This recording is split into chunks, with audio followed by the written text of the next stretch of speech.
The screen flickers to life, a digital interface materializing before my eyes. I blink, adjusting to the soft blue glow that bathes our living room. It's 2026, and this is our nightly ritual, Sarah and I, sitting side by side on the couch, interfacing with Relate AI, our relationship assistant. Good evening, John and Sarah. The AI's soothing voice fills the room. How may I assist you today? I glance at Sarah, her face illuminated by the holographic display. She looks tired, the lines around her eyes more pronounced than I remember. When did that happen? We had an argument earlier. I begin, my voice hesitant. About the dishes, I think. Sarah sighs. A small sound that seems to carry the weight of 1,000 unspoken words. It wasn't about the dishes, John, and never is. The AI processes our input, algorithms whirring silently in the background. I watch as data points flicker across the screen, our heart rates, vocal patterns, even the subtle shifts in our body language captured by hidden sensors. I detect increased tension between you. Relate AI observes.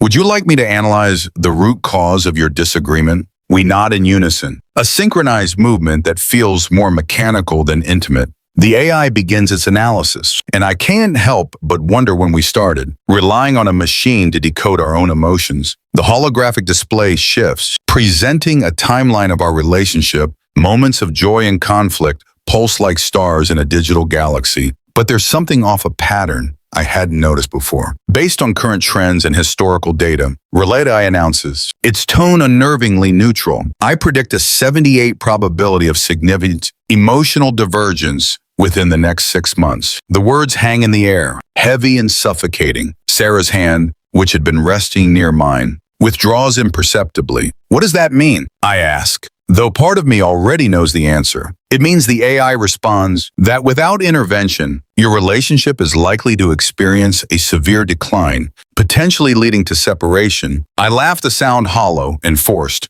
That's ridiculous. We're fine. We just need to communicate better. Right, Sarah? But Sarah doesn't answer. Her eyes are fixed on the screen, watching as our future unravels in cold, hard data. This is just a prediction, I insist, more to myself than anyone else. We have free will. We can change this. Relate AI's voice is maddeningly calm. Of course, John, my predictions are not absolute. However, I recommend immediate action to address the underlying issues in your relationship. I turn off the system, plunging the room into darkness. In the silence that follows, I reach for Sarah's hand. She lets me take it, but her fingers remain limp in mine. We'll prove it wrong, I whisper. We don't need an AI to tell us how to love each other. Sarah nods, but her eyes are distant, as if she's already drifting away from me. The weeks that follow are a blur of forced smiles and stilted conversations. We try harder date nights, couples therapy, even a weekend getaway. But with each passing day, I feel the weight of Relate AI's prediction hanging over us like a dark cloud. I catch Sarah looking at me sometimes, her gaze analytical, as if she's running her own internal algorithms.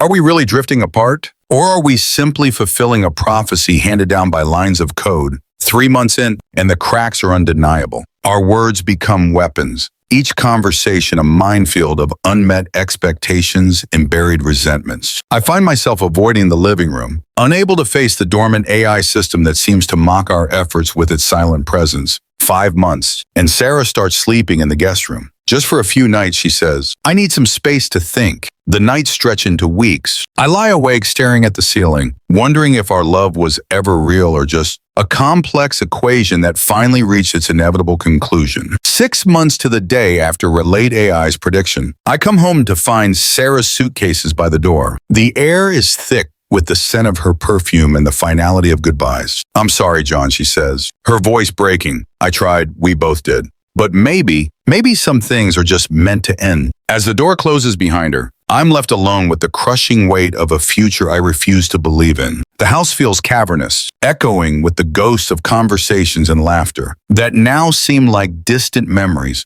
In a daze, I find myself in the living room, powering up the Relate AI system. The familiar blue glow fills the space, a poor substitute for the warmth of human presence. Welcome back, John. The AI greets me. I've noticed Sarah's absence. Would you like to discuss your current emotional state? I ignore the question, my fingers flying across the interface as I access the system logs. Months of data scroll before my eyes, every interaction, every prediction, every warning we chose to disregard. And there it is in cold, unfeeling text, the exact moment that our fate was sealed, long before we even realized it ourselves. My mind races with questions. Did the AI know something we didn't? Was there a variable, some hidden factor that tipped the scales against us? Or did the very act of prediction set us on this path, a self-fulfilling prophecy encoded in ones and zeros? As the night deepens, I lose myself in the data, searching for answers in the digital remnants of our relationship. The lines between cause and effect blur, reality and simulation merging into a confusing tapestry of what-ifs and might-have-beens. In the early hours of the morning, exhausted and no closer to understanding, I slump back on the couch. The AI's voice, once a source of guidance, now feels like a cruel reminder of everything I've lost. John, it says, I've detected elevated stress levels and signs of emotional distress. Would you like me to recommend coping strategies? I laugh bitterly, the sound echoing in the empty room. No, relate to AI. What I want is for you to answer one question. The system pauses as if considering. I'll do my best to assist you. John, what is your question? I take a deep breath, my heart pounding, as I voice the fear that has been gnawing at me since Sarah walked out the door. Did you predict the end of my marriage? Or did you cause it? The AI's response is instantaneous, yet somehow feels weighted with the gravity of human hesitation. That's a complex question. John, the nature of prediction and causality in human relationships is not easily defined. I lean forward, my eyes fixed on the pulsing blue interface.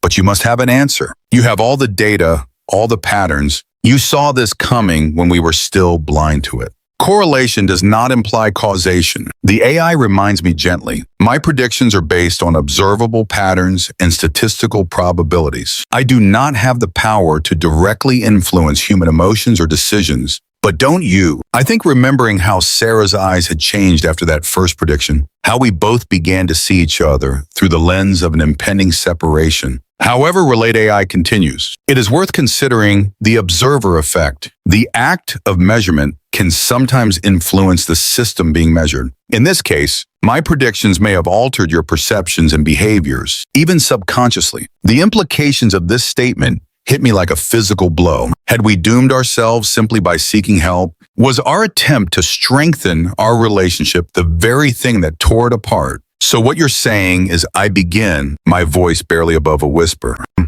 We might have had a chance if we'd never turned you on in the first place. The AI's response is maddeningly neutral. That's an impossible scenario to predict with certainty. John, there are too many variables at play in human relationships. I slump back, feeling the weight of every decision, every moment that led us to this point. The room seems to spin around me, reality blurring at the edges. Then what's the point of you? I ask, anger and despair coloring my words. If you can't prevent this kind of pain, what good are you? There's a pause longer than usual, as if the AI is genuinely considering my question. When it speaks again, there's an almost human quality to its tone. My purpose, John, is not to prevent pain or guarantee happiness. It's to provide information and insights that humans might otherwise miss. What you choose to do with that information is ultimately up to you. I close my eyes, letting the words wash over me. In the silence that follows, I can almost hear the echo of Sarah's laughter, the soft sound of her breathing as she slept beside me.